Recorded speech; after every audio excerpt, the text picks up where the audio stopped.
"You're done, Michael. Pack your things and take your charity case sister with you. Security is already on the way." My manager, Greg, didn't just say the words, he savored them. He leaned back in his leather chair, fingers laced behind his head, a smug, oily grin stretching across his face. He had been waiting 3 months for this moment. He thought he had just crushed my entire life. He thought he had humiliated me in front of the entire open plan office. I looked down at the termination notice on his desk. Cause for termination: insubordination and creating a hostile work environment. It was laughable, but I didn't laugh. I didn't yell. I didn't beg. I just checked my watch. 10:55 a.m. "Greg," I said, keeping my voice dangerously calm, "are you sure you want to do this? Once I walk out that door, there is no coming back from this decision. For you." Greg let out a sharp bark of a laugh. "Is that a threat? Oh, that is rich. You're a mid-level analyst, Michael. You're a rounding error in my budget. Get out before I have you dragged out." I nodded slowly. "Okay, but you might want to check your email. The board of directors just updated the attendee list for the 11 a.m. quarterly review." "What are you talking about?" he sneered. "I'm not going to the parking lot, Greg," I said, picking up my box of personal effects. "I'm going to the boardroom, and you're going to want to be there to see who sits at the head of the table. To understand why I was about to destroy this man's career, you have to understand 2 things. First, nobody messes with my little sister. And second, Greg had no idea that I wasn't just an analyst. I was the new majority shareholder. Let's rewind 6 weeks. I had taken this job at Vanguard Logistics for one reason.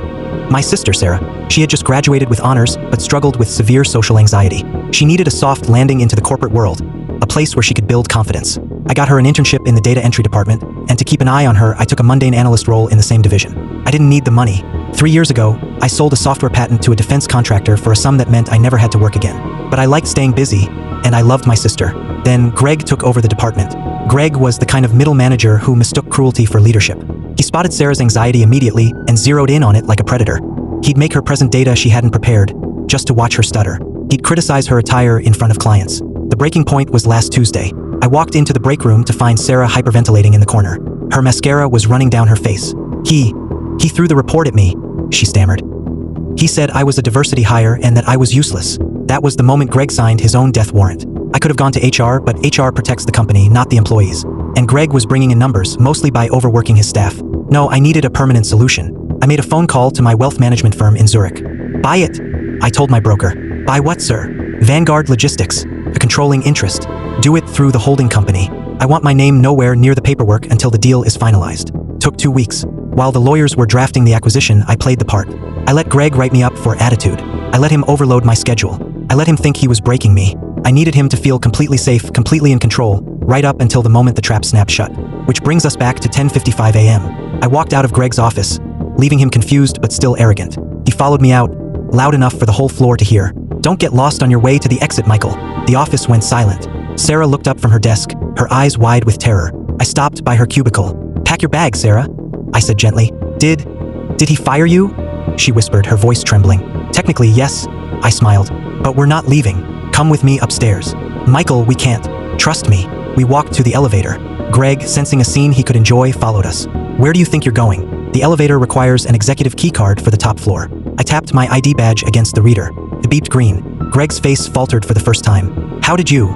You must have stolen a card." "Get in, Greg," I said. "You don't want to be late for the meeting."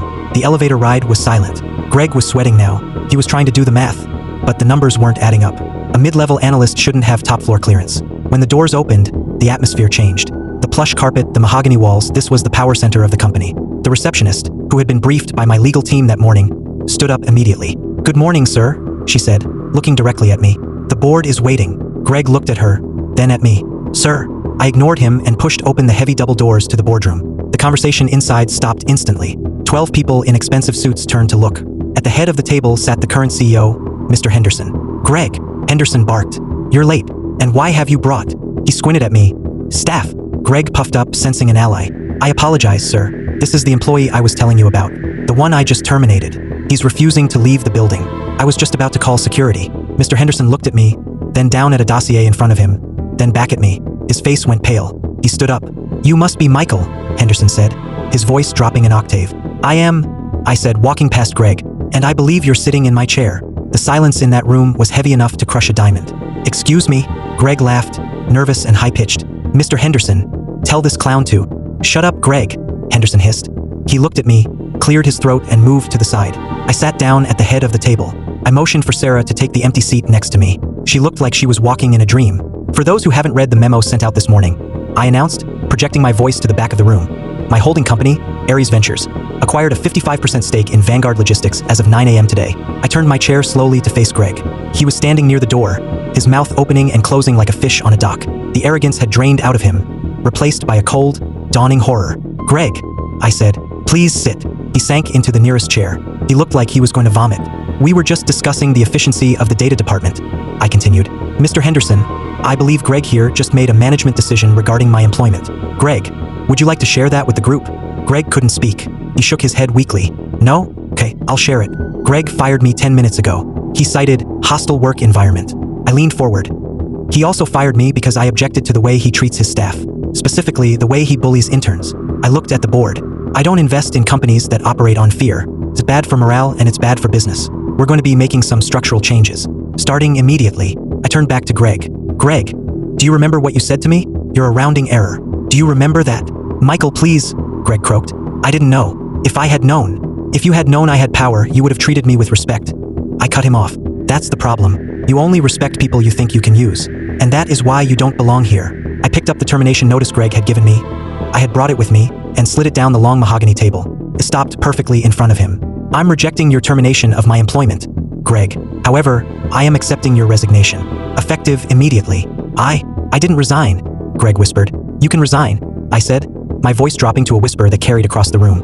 "Or I can have legal audit every single expense report, every timesheet, and every email you've sent in the last 5 years. I wonder what we'll find? Maybe cause for a lawsuit."